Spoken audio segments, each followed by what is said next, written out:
Hoy va a ser la última predicación sobre el libro de Habacuc. Hemos estado haciendo una serie sobre este profeta del Antiguo Testamento y tenemos todo el capítulo 3. Yo como hago cada sábado, os lo envié para que pudieseis ir leyéndolo en casa. Como que es un capítulo muy largo y yo sé que lo habéis leído en casa. Pues voy a irlo desgranando yo poquito a poco y no leeremos todo el capítulo ahora al principio. Pero hagamos un poquito de memoria de lo que ha ocurrido hasta ahora y de qué es lo que había tanto en la cabeza como en el corazón de Habacuc. ¿Qué había en su cabeza? ¿Qué había en su corazón? Bueno, pues incomprensión. Después lo analizaremos más a fondo de nuevo. Había incomprensión, no entiende lo que está ocurriendo y todavía entiende menos cómo va a reaccionar Dios ante lo que está ocurriendo. Básicamente de eso va el libro de Habacuc. Y al final su conclusión central, aquello que está justo, lo que hace pivotar todo el libro, está en el capítulo 2 y en el versículo 4, y es una frase que el Nuevo Testamento va a recoger y va a usar para que sepamos cuál es también nuestro centro de gravedad espiritual. Y es que más el justo por su fe vivirá. No por sus obras, sino por su fe. Por la fe de confianza, no solamente una fe racional, sino una fe vivencial de confianza en aquel Dios soberano que tiene todas las cosas bajo su control, aunque nosotros a veces no las entendamos. No tenemos por qué entenderlo todo, lo que sí debemos tener es confianza en aquel que lo entiende todo y no solo lo entiende, sino que lo dispone todo. Pues con esto en la mente vamos a ir entrando en la predicación de hoy, lo vamos a hacer a través de 3 puntos. El primero de ellos es aceptando el gobierno de Dios. Porque si de algo habla este libro, o si hay un tema del cual habla este libro, entre otros, es precisamente el gobierno de Dios. ¿Cómo gobierna Dios? Pues aceptando el gobierno de Dios, lo vamos a ver en los versículos 1 y 2. El segundo punto nos va a decir aceptando la ley de Dios. Ya desde el mismo principio Habacuc ha estado mencionando la ley. Una ley que el mismo pueblo de Dios se saltaba, ¿verdad? La semana pasada el hermano José nos hablaba un poquito de esto, pero como que el tiempo que tenemos para predicar es limitado, no podemos agotar todo el tema, ¿verdad? Bueno, hoy trataremos otro aspecto de esta ley de Dios, aceptando la ley de Dios, versículos 3 y 4, y acabaremos con un tercer punto que está en los versículos del 17 al 19, que yo sé que muchos de vosotros no solo lo podríais recitar, sino que lo podríais además cantar. Aunque la higuera no florezca ni en las vides haya fruto. ¿Habéis escuchado aquella alabanza? No lo voy a cantar porque canto muy mal. Pero si no, os la podría cantar, ¿vale? Aceptando quién es Dios. No tanto lo que hace Dios, sino quién es Él. Dios potente, Dios soberano, Dios de majestad, Dios justo, pero también Dios amoroso, Dios benigno. Muy bien, pues el tercer punto es aceptando quién es Dios. Vamos a por el primero de ellos, aceptando el gobierno de Dios, y vamos a leer los versículos 1 y 2. Y dice, oración del profeta Habacuc sobre Sigionot: oh Jehová, he oído tu palabra y temí. Oh Jehová, aviva tu obra en medio de los tiempos hazla conocer. En la ira, acuérdate de la misericordia. En estos versículos, fijaos lo que dice el profeta: oh Jehová, aviva tu obra en medio de los tiempos hazla conocer. Es una manera muy hebrea de decir: Señor, sí, actúa. Como tú quieras, actúa, Señor. Es curioso porque a Habacuc le ha costado llegar a este punto. ¿Os acordáis cómo empezaba el libro? El libro empieza: no entiendo nada, pero ¿cómo es posible lo que estás permitiendo? De hecho, Habacuc no entiende por qué el Señor permite la corrupción en el pueblo de Israel y dice: Señor, ¿cuándo vas a actuar contra Judá? ¿Cuándo vas a actuar? Es que estás quieto y no veo ni entiendo por qué estás quieto. Pero la respuesta de Dios todavía lo deja más asombrado, porque Dios dice: Habacuc, no te preocupes. Yo voy a actuar contra Judá, ¿y sabes cómo lo voy a hacer? Lo voy a hacer con los caldeos. Que los caldeos era lo peorcito que había en aquella época. Era lo más prepotente que había en aquella época. Todo su poder no se basaba en la razón, sino que se basaba en la fuerza militar. Si entraban en tu casa, se llevaban a tu mujer, mataban a tus hijos, se te llevaban, bueno, a ti te mataban, ¿vale? ¿Con esta gente vas a hacer justicia? Y Habacuc no es capaz de entenderlo. No es capaz de entenderlo momentáneamente. Porque fijaos, Habacuc pasa de la perplejidad, del no saber qué es lo que está pasando, a la aceptación. A la aceptación. Pero fijaos una cosa, digo a la aceptación y no digo a la resignación. Y estoy enfatizando estas dos palabras, no estoy yendo más lento porque sí. Es aceptación y no es resignación. ¿Cómo podríamos definir la resignación? Pues mirad, tenía muchos paralelismos, muchos. He llegado a contar 5 que la describían bien, pero yo creo que hay una palabra que la define excelentemente. Y es, a ver qué os parece a vosotros, victimismo. Imagínate que el Señor pone algo en tu vida, y imagínate que el Señor hace pasarte algo en tu vida, y ¿quién no pasa cosas? Y tú dices, bueno, Señor, pues si no toca más remedio. Si no toca más remedio, pues vale, venga. El trabajito que nos ha dado el Señor, esa es una expresión muy castiza, muy castellana, ¿verdad? El trabajito que nos ha mandado el Señor, eso es resignación. Eso es resignación pura y dura. Pero Habacuc no cae en, bueno, Señor, pues mira, pues si tú quieres enviar a los caldeos, pues ¿qué le vamos a hacer? Porque total, no cae en la resignación, sino que cae en la aceptación. Señor, si es tu voluntad, si realmente ese es tu propósito, entonces tu propósito está bien. Yo lo puedo entender más, o yo lo puedo entender menos, o a lo mejor ni siquiera lo entiendo. Pero si es tu propósito, Señor, yo sé que es lo mejor, absolutamente lo mejor. ¿Te has resignado alguna vez? Te pregunto a ti, no le pregunto al vecino, te pregunto a ti, ¿te has resignado alguna vez? Sí, ¿verdad? Yo creo que sí. No somos ningunos, entre muchas comillas, no somos unos santitos, sino que a lo largo de la vida el Señor ha permitido cosas o incluso nos ha enviado cosas, porque cuidado, no hay casualidades, todo está al control del Señor, y yo estoy convencido que en más de una ocasión hemos dicho, bueno, Señor, pues si me lo envías tú, pues ¿qué le vamos a hacer? Pero eso no es aceptación, eso es resignación. Te resignas cuando vas arrastrándote. Pero si entiendes quién es Dios, y eso lo vamos a ver después, por eso no lo voy a agotar ahora en este primer punto, si entiendes quién es Dios, no tanto lo que hace Dios, que también, de hecho lo que ya ha hecho en Jesucristo, pero si tú entiendes quién es Dios, vas a poder llegar a la aceptación, y eso es justamente lo que le pasa al profeta Habacuc. Santiago, me he ido al Nuevo Testamento. Alguien tan práctico como Santiago. Santiago es judío, el hermanastro del Señor. Y no hay más cera que la que arde para un judío. Esta semana hablábamos de lo prácticos que son los judíos. No son tanto de meter muchos datos, sino de, bueno, con los datos que tengo en la cabeza, ¿cómo lo aplico yo ahora a mi vida? Pues una persona que piensa así, una persona que ha conocido la gracia de Dios en el Señor Jesucristo, nos dice en su epístola: hermanos míos, tened por sumo gozo cuando os halléis en diversas pruebas, sabiendo que la prueba de vuestra fe produce paciencia. Produce paciencia. Pero ¿sabes una cosa? En castellano, y en catalán también, la paciencia es algo pasivo, es algo, a veces puede ser de resignación, bueno, paciencia, ¿no lo decimos? Paciencia y bons aliments. ¿No lo habéis escuchado nunca? Paciencia y bons aliments. Eso quiere decir, bueno, mira, ¿qué le vamos a hacer, no? Pero no se está refiriendo a eso.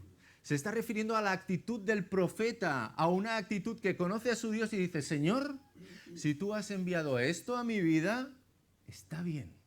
Yo sé que tú tienes un propósito. Es más, no me voy a quedar parado esperando, sino que voy a buscar el propósito de tu acción para mi vida, y si tiene un poquito de visión, también para los que me rodean. Porque no olvidemos, Habacuc, ¿qué es? Habacuc es profeta. Y su ministerio no es para él solo y para su casa, su ministerio es para Judá. Y va a tener que hablar a sus compatriotas: Señor, ¿cuál es tu propósito para mí? Sí, pero también para mis compatriotas. Aceptación. Y yo diría aceptación gozosa al final. No ha sido fácil, pero ha llegado al corazón de su Señor. Y esto le lleva a reflexionar en la ley de Dios. Le lleva a reflexionar en aquello que él ha visto pisoteado en Judá. En aquello por lo que ha estado llorando en el capítulo 1. Y fijaos lo que dice, porque diréis, ¿dónde está la ley del Señor en este capítulo 3? Yo no la veo, ¿eh? ¿Hay alguna mención expresa? Bueno, es complicado encontrarla. Versículos 3 y 4. Dios vendrá de Temán y el canto desde el monte de Parán. Su gloria cubrió los cielos y la tierra se llenó de su alabanza. Y el resplandor fue como la luz, rayos brillantes salían de su mano y allí estaba escondido su poder. Es curioso porque Temán a nosotros no nos dice nada, pero Temán era la capital de un país que había cerca, la capital de Edom, y el monte de Parán estaba entre Madián y Egipto. Es decir, que lo que está haciendo es ubicar una situación geográfica que ellos tienen muy clara, pero que para nosotros no está tan clara, a nosotros nos cuesta más de identificar, ¿verdad? A no ser que cojamos un atlas bíblico, nos cuesta mucho de identificar. Y después habla de rayos y de manifestaciones gloriosas del Señor. ¿Dónde recibió Israel la ley del Señor? En el Sinaí. Y lo que está describiendo es la región del Sinaí. Y lo que está describiendo es la experiencia que tuvo Israel con su Dios. ¿Y qué experiencia tuvo? Una manifestación gloriosa del Señor. Así que lo que está trayendo a la memoria de sus lectores, que eran judíos, es precisamente la ley del Señor. Esa ley que en el capítulo 1 y en los primeros versículos dice, la ley está siendo torcida, la ley está siendo pisoteada, nadie cumple la ley del Señor en Judá. Bueno, ¿a qué se refiere Habacuc con estar pisoteando la ley y con estar torciendo la ley? Es verdad, es cierto, que en Judá había quien se saltaba la ley, como solemos decir por aquí, por estos lares, se saltaba la ley a la torera. O también se podía decir, se la pasaban por el forro. ¿Sí? Directamente. Es decir, decían, ni voy al santuario, ni hago sacrificios, ni voy a respetar al Señor, ni... porque su ley me da lo mismo. Es cierto, había algunos que lo hacían así.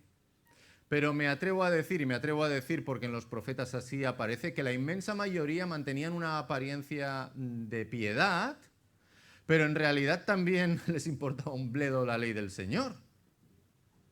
Algunos iban al templo, algunos hacían los sacrificios que tocaban porque estaban prescritos en la ley, pero en realidad sus actos decían unas cosas, pero sus corazones decían otras. Seguían las leyes de Dios, en teoría, y también las leyes de los hombres, las del reino, pero en realidad sus corazones estaban muy lejos del Señor. Era una mera apariencia, pero sus corazones estaban totalmente lejos de aquel Dios que había dado la ley. Estaban cumpliendo una ley externa, pero no estaban cumpliendo el espíritu de la ley, aquello para lo cual fue dada la ley. No lo digo yo, lo dice el Señor en su palabra. Por ejemplo, he cogido el profeta Isaías, y dice el profeta Isaías, ¿para qué me sirve? Está hablando el Señor, ¿para qué me sirve, dice Jehová, la multitud de vuestros sacrificios? Pero ¿no habías mandado, Señor, que fuésemos al templo a sacrificar? Pues aquí el Señor dice, ¿para qué me sirve, dice Jehová, la multitud de vuestros sacrificios? Pues no lo entiendo, ¿pero qué me estás diciendo? Pero si tú nos has mandado que vayamos al templo, ¿por qué me dices ahora de qué me sirve? Estamos haciendo lo que tú nos has dicho que hagamos. ¿Sí o no? Sí, ¿no? ¿Para qué me sirve, dice Jehová, la multitud de vuestros sacrificios? Hastiado estoy de holocaustos, de carneros y de sebo de animales gordos. No quiero sangre de bueyes, ni de ovejas, ni de machos cabríos. ¿Cuál es el problema? ¿Dónde está el problema exactamente entonces en Israel? ¿Dónde está el problema en Judá en este momento? Que no es tanto lo que hacían como los motivos por los cuales hacían lo que hacían. Podían conservar las formas, podían ir al templo, pero en sus corazones en realidad no estaba Dios. ¿Se puede entender eso? ¿Cómo lo podríamos trasladar hoy? Porque claro, si hablamos del siglo sexto antes de Cristo, nos queda un poco lejos a nosotros, ¿verdad? ¿Nos puede estar ocurriendo a nosotros hoy en día? Yo creo que sí. Y de hecho, somos muy propensos a quedarnos con las formas externas y a pensar que somos justos porque mantenemos las formas externas, pero en realidad en nuestro corazón, bueno, voy a pensar que sí que está el Señor. Yo quiero pensar que está el Señor en los corazones de todos nosotros. Pero en realidad está un poquito lejos. O seguimos al Señor Jesús a distancia, ¿eh? Lo vemos y bueno, vamos por detrás, pero vamos haciendo, ¿no? Eso sí, la apariencia externa perfecta. La apariencia externa perfecta. Incluso podemos llegar al fariseísmo. Es que yo voy todos los domingos a la iglesia, por ejemplo, ¿no? Yo voy todos los domingos a la iglesia y además soy muy puntual. No como el hermano ese, no, o sea, el hermano ese que entra tarde, porque tenemos, si algo tenemos es un ego enorme, ¿verdad? Tenemos un ego tremendo, somos capaces de... Y pervertimos lo que el Señor dice, nos quedamos con lo exterior y dejamos lo interior, que es lo que le importa al Señor en última instancia. No es tanto lo que hacemos como el motivo por el cual lo hacemos. Si vienes a la iglesia, gózate en el Señor. Si vienes a la iglesia, alaba al Señor. No te pongas en el banco y digas, qué bien, yo puntual, yo voy a todo, yo... ¿eh? No. ¿Por qué nos habla tanto el Nuevo Testamento de los fariseos? Yo después de dar vueltas y vueltas, a lo largo de la vida vas llegando a nuevas comprensiones, ¿verdad? Y el Señor te va diciendo cositas en la oscuridad a veces de nuestras mentes, ¿verdad? Pero te va diciendo cositas. Y si nos habla tanto de los fariseos es porque es condición humana llegar al fariseísmo. Si no, ¿para qué nos hubiera puesto tantas advertencias? Los fariseos sabían que el Señor había ordenado... ¿Cuál era el día de reposo? Venga, decídmelo vosotros. El sábado, ¿verdad? Y el Señor había dado el sábado para que... Pues ¿para qué lo había dado? Es muy sencillo. Bueno, hay varios motivos, ¿verdad? Teológicos, ¿verdad? Creacionales. Pero básicamente lo había dado para que la gente pudiese descansar, ¿verdad? Había sociedades en las que, por ejemplo, los esclavos trabajaban de lunes a domingo, o sea, y trabajaban de sol a sol. Y cuando el esclavo se moría, ponían otro esclavo y el Señor dice, no, en Israel esto no va a ser así. En mi día va a haber día de reposo. Un buen motivo, ¿verdad? Ese es el espíritu de la ley. Pero los fariseos, ¿qué habían hecho? Habían cogido el sábado y lo habían convertido en una esclavitud para todo el mundo, a tal punto que ni siquiera podías hacer el bien. No hace falta ahora que vayamos a algún texto del Nuevo Testamento, cuando el Señor Jesús levanta a un paralítico o cura a un ciego, oye, que lo has hecho en sábado. Y el Señor Jesús, cuyo espíritu había dado aquella ley, les tiene que decir, también les dijo, el día de reposo fue hecho por causa del hombre y no el hombre por causa del día de reposo. Y no el hombre por causa del día de reposo. Porque habían pervertido la ley de Dios. La cumplían externamente, pero no estaba en sus corazones. En realidad, Dios no estaba en sus corazones. Muchas veces, la apariencia externa puede esconder, yo espero que no, también es bueno llegar ahora a los cultos, que nadie se piense ahora que ahora vamos a llegar todos, hay 40. No estamos diciendo eso. Estamos hablando de una actitud del corazón, ¿vale? Es bueno llegar a la hora, también por amor a los hermanos, ¿verdad? Para que podamos empezar a la hora, para que podamos concentrarnos, para escuchar los anuncios. No estamos hablando de... No lleguéis ahí media hora todos, ¿En masa? No. Pero lo importante es lo que hay en los corazones. A veces incluso puede llegar el caso, y ahora voy a poner un ejemplo porque yo pensaba, ¿cómo digo esto? Porque es complicado.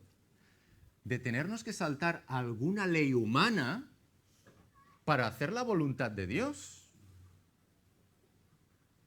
Y ahora voy a poner casos prácticos, Pero puede que tengamos que saltarnos alguna ley humana porque el hombre está contraveniendo directamente la voluntad de Dios, no solo en salvación, que evidentemente, si nos dicen tenéis prohibido hablar de la palabra de Dios o tenéis prohibido hablar de la salvación, nosotros diremos, muy bien, pues que sepas que si no estás en el Señor Jesucristo, no eres salvo. Y si estás en Él, sí que eres salvo. Iremos en contra seguro. Pero no solamente en eso, en aspectos sociales también. La Iglesia está llamada a hacer el bien en este mundo. El bien a la manera de Dios, no a la manera que nos quieran imponer. Mirad, os pongo un ejemplo práctico. Recuerdo que cuando en aquel momento estaba estudiando en IPSTE, estaba trabajando por las tardes y salía muy tarde y además tenía que salir corriendo del trabajo porque si no, no pillaba el último tren. Y si no pillaba el último tren, más vale que me cogiese una habitación en un hotel porque me quedaba en Barcelona. Vivíamos en Vic y eso estaba muy lejos, ¿vale? Y cuando pasaba por la estación de Sants, vi a dos ancianitos que estaban arrasarats, aixoplugats, ahora me sale en catalán, no me sale en castellano. Resguardados, gracias, hermana. Resguardados debajo de la visera de la estación de Sants. No sé si habéis pasado por la estación de Sants, ¿sí? Hay unas viseras muy grandes, ¿verdad? Había dos ancianitos que estaban allá. Tenían aún los libros al lado, tenían el despertador, tenían unas mantas en unas bolsas y estaban cubiertos con un edredón que se veía que muy probablemente había hecho ella. Porque no sé en virtud de qué ley humana los habían desahuciado.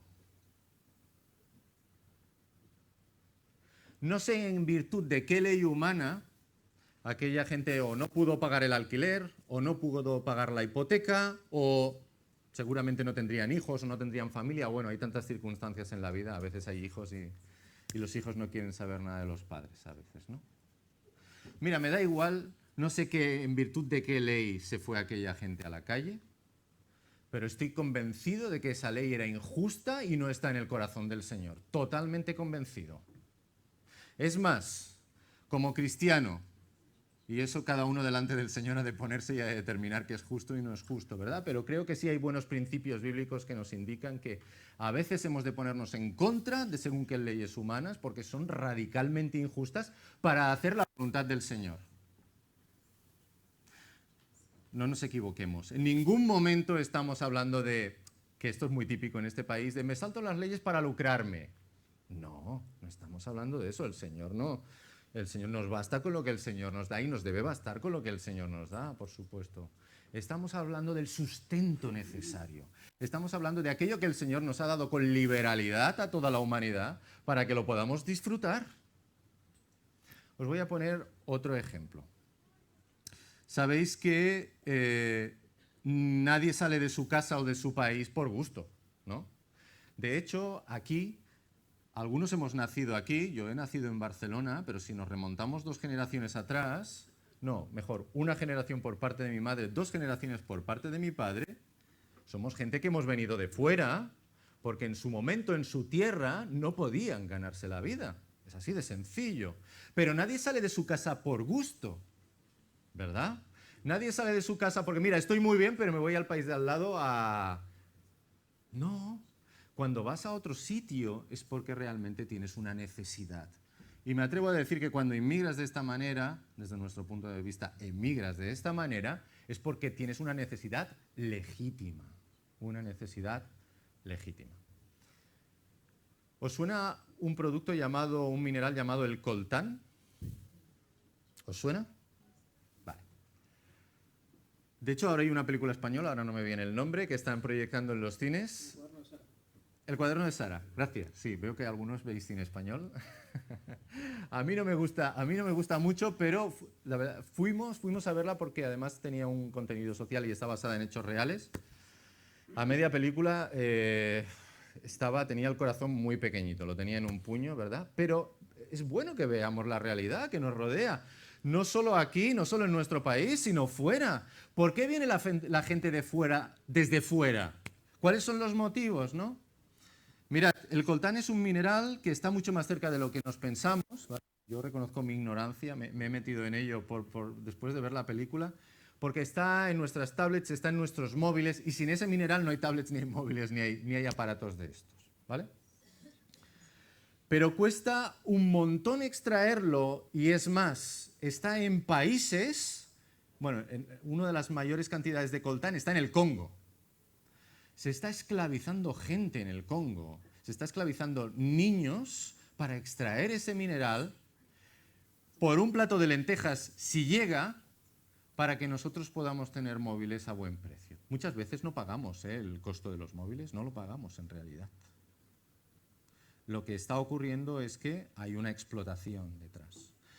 He preparado 3 fotos. Sabéis que normalmente no proyectamos, pero no tenía manera de haceros llegar de una manera visual lo que quería haceros llegar. Pone coltán, Congo. Ah, vale, perfecto. No sé si lo podéis ver un poco, ¿se ve más o menos? Bueno, más o menos, cuesta un poquito. No son hormigas, son seres humanos. Y eso es una mina de coltán. Os podéis imaginar, ¿verdad?, las condiciones que tienen allá. Os podéis hacer una idea. Es decir, agujeros en el suelo en el que van extrayendo mineral y van sacando a capazos. ¿Puedes pasar la siguiente, por favor?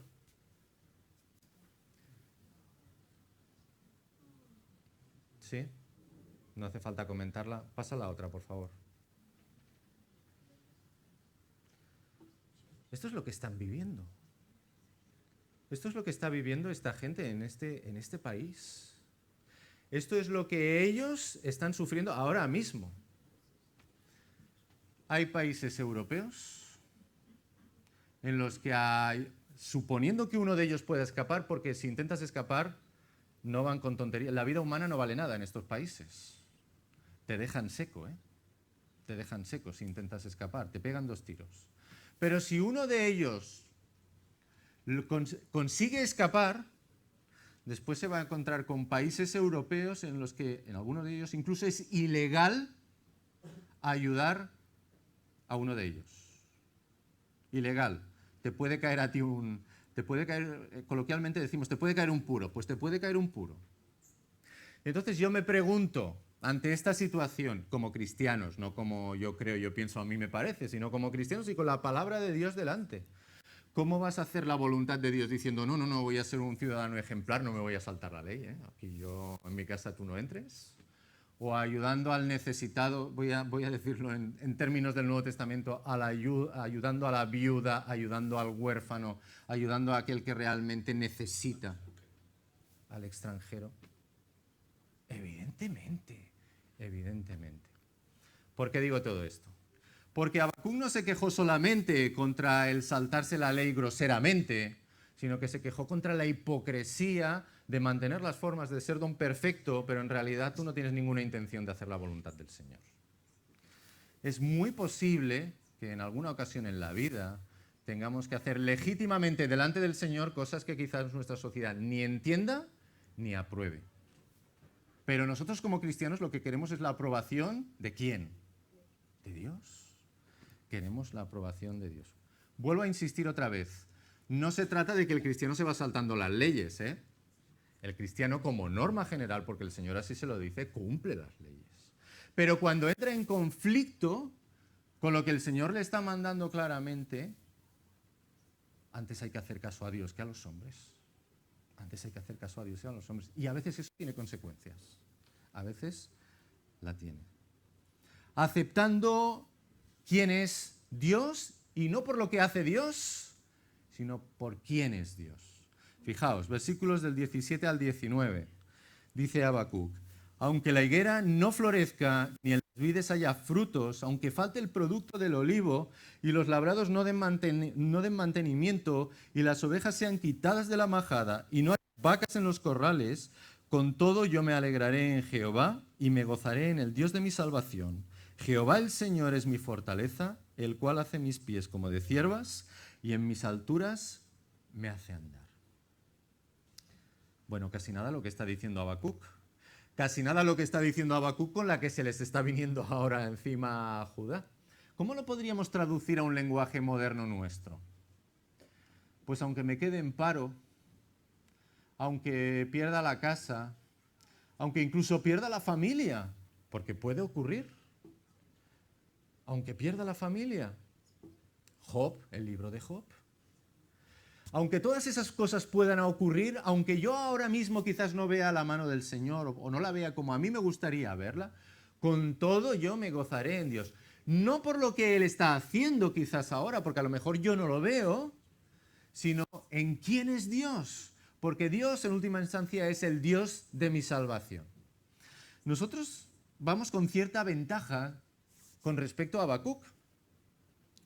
Porque a pesar de que estamos en un mundo, a veces se le llama el valle de lágrimas, ¿verdad? Esto es como un valle de lágrimas. Estamos en un mundo que es duro, es complicado, es un mundo que nos es hostil como creyentes también. A pesar de que estamos en este mundo, nosotros sí hemos podido ver ya, porque ya hace 2000 años, hemos podido ver cómo actúa Dios y el adelanto que nos ha dado Dios, vamos a decirle las arras que nos ha dado el Señor, por medio de la obra magna, la obra grande, la obra extraordinaria, la que lo ha cambiado todo, la que ha dado un punto de inflexión de tal manera que ha dividido nuestra historia en dos. Y esa obra, la gran obra del Señor ha sido entregar a su Hijo Jesucristo, a su único Hijo.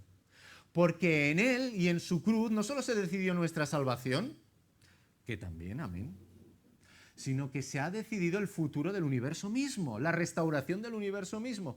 Y donde ahora no somos aún capaces de ver el completo, sabemos que por la gracia de Dios y en virtud de la muerte del Señor Jesucristo en la cruz, lo llegaremos a ver un día. ¿Qué veremos? Hombres y mujeres restaurados a la imagen de Jesucristo. Tú y yo, restaurados, con todas nuestras imperfecciones, con todos nuestros pecados, con todo, restaurados a la imagen del Señor Jesucristo, por la gracia de Dios. Pero también un universo restaurado, regenerado en la obra de Cristo en la cruz. A veces limitamos mucho la obra de Cristo. Me parece que solo es mi salvación. No, no, no. La obra de Cristo lo restaura todo. Todo. Con lo cual ya lo tenemos, solo nos falta la manifestación total. Pues mientras estamos aquí, en la esperanza de Jesucristo, en la esperanza del Señor Jesús, alégrate y gózate en el Señor de tu salvación, en el Señor de nuestra salvación. Alégrate y gózate. Que estás en un buen momento, que la familia le va todo bien, que el trabajo te va estupendo, que gózate en el Señor, claro que sí. Dale gracias al Señor. Pero si eso no es así, si ahora mismo no estás pasando por un momento así, no lo sé. Si has perdido la casa, o si la familia, a veces hay malas relaciones en la familia, o si, gózate también en el Señor de tu salvación. Gózate en el Señor de tu salvación. Aunque te parezca complicado. Aunque te parezca complicado. Porque el Señor te ama y el Señor va a hacer una cosa no solamente nueva, sino mejor. Seguro. Confía en Él. Confía en Él. Quedémonos con la frase de Habacuc, quedémonos con el capítulo 2, versículo 4.